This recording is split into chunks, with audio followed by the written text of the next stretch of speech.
Is leading the polls, and the Dems just can't take it. The left and their vindictive lawyers are lining up yet another indictment against Donald Trump, coming from a district attorney from the state of Georgia, claiming Trump was challenging the 2020 election. Joining me now is a former Georgia congressman and former ranking minority member of the House Judiciary Committee, Doug Collins, and executive director for America First Works, Ashley Hayek. Thank you both for being here. Doug, I'll start with you. There's question as to whether or not they need to even go further into a state indictment for Trump for something that they're literally indicting, have already indicted him for on the federal level. Your thoughts? Yeah, I think this is something that's been going on, though, almost as longer than some of these other investigations. She started this, the DA down here, Willis, has started this almost immediately after she came in to office. And this is a wide-ranging probe. If you go by what little has been reported, she's actually kept this fairly close to the vest. She's looking at a lot of different things, and also seemingly invoking what is the RICO statute here in Georgia, which can tie a lot of different pieces together that may or may not have come together if you were just simply looking at one event. So it's going to be interesting to see here, and I would expect probably from what we're hearing down here, probably this week or next week, and you'll see what she's going to be putting out. Yeah, and Ashley, President Trump was in New Hampshire, I believe it was New Hampshire earlier today, and he said something like Fani Willis was sleeping with some of the people she was prosecuting, which I've been hearing that on the internet. But this Fani Willis, do we know anything about her? Yeah, we know that she's a terrible district attorney and a woke prosecutor. We know that 86% of the charges, or 86% of the crimes in her first year as a DA went uncharged or without warrants. And that's also for Atlanta. 90% of Atlanta is in Fulton County. This woman is not doing her job. Crime is skyrocketing in her county, and she's doing literally nothing except for going after her political party's top political opponent.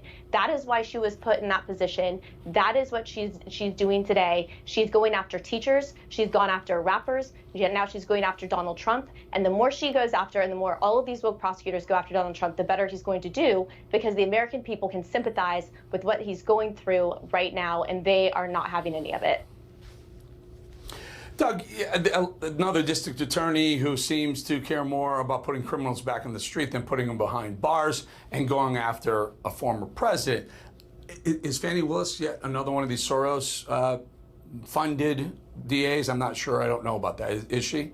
No, not from what we can tell. Fani Willis is not, and but she is, very political in this. I mean, she came back. She beat a district attorney down here that was. It was bad. Let's just put it that way. And he was one who had charged the police officers in the case down here at a Wendy's in a death before the GBI had returned the indictments. She follows that. She's been in there for a long time in the DA's office prosecuting murders and other things. But immediately when she came in in 2021, she began this process. This has been a long, drawn-out process that is, again, I'll go along with the fact that I think what people see here is another indictment. This is not new. It's something that they've sort of built into Donald Trump. And, I think at this point in time, they're looking at how many times can you charge Donald Trump? And it just seems like it's just overkill, which does, as just said, creates an aura of sympathy in which the polls are showing, not just national polls, but the individual state polls as well. Actually, whether she is funded by Soros or not, she is of this new ilk of district attorneys. You think of Gascon in Los Angeles, you think of Kim Foxx in Illinois, in Chicago, and then you have Krasner in Philadelphia, and they are all the same, whether or not they're funded by Soros or not. There is a bad contagion going on in American justice. What say you? Yeah, I think that's absolutely right. And there's a problem when we see crime skyrocketing and she's using the resources of her office to go after a political opponent. And, we see her new headshots. We see, all of these actions that she's taking that is not serving the people of her county, but instead is serving a political agenda that the American people are not on board with. Look at the homicide rates. They're up. Look at aggravated assault, up. All of the crime across the board is up, and instead they're putting resources to put barricades around the county building for these charges that are going to come out. And they're not, the charges in and of itself, and I'd love to hear what Doug Collins has to say about this too, given his background, but they're charging him for freedom of speech. We're not allowed to question the results of an election. We're not allowed to ask questions about whether or not we believe that there was a problem with the ballots. This is a huge problem, and it doesn't just stop election integrity. This is going to go all the way down. I apologize. I have to end it here, but you're right, Ashley. I mean, they're doing it on the federal level as well.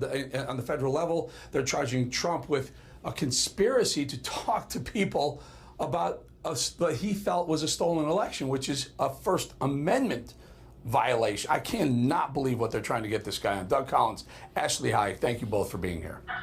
Good to be here. Thank you. All right, folks.